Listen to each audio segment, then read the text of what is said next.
कुलटा ने नमाज पढ़ रहे मौलवी पर पैर रख दिया।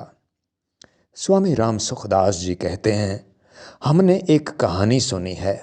कहानी तो नीचे दर्जे की है, पर उसका निष्कर्ष बड़ा अच्छा है।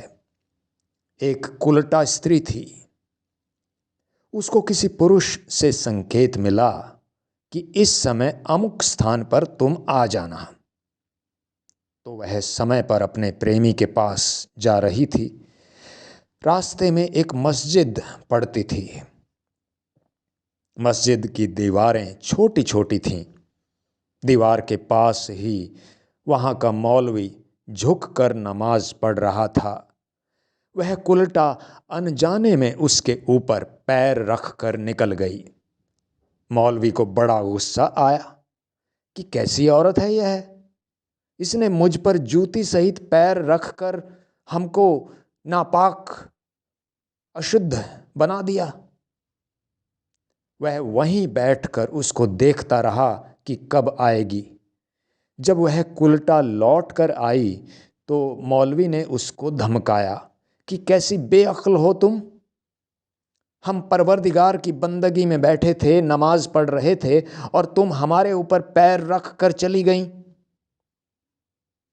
तब वह बोली, एक पुरुष के ध्यान में रहने के कारण मुझे इसका पता ही नहीं लगा कि सामने दीवार है या कोई मनुष्य है, पर तू तो भगवान के ध्यान में था। फिर तूने मुझे कैसे पहचान लिया कि वह यही थी। तू केवल कुरान पढ़ पढ़ कर बावला हो गया है।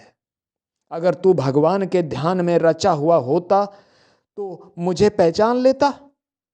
कौन आया, कैसे आया, मनुष्य था कि पशु पक्षी था, क्या था क्या नहीं था, कौन ऊपर आया कौन नीचे आया, किसने पैर रखा, इधर तेरा ख्याल ही क्यों जाता।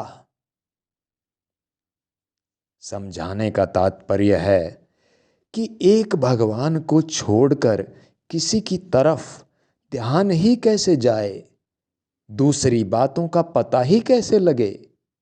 जब तक दूसरी बातों का पता लगता है तब तक वह भगवान की शरण कहाँ हुआ।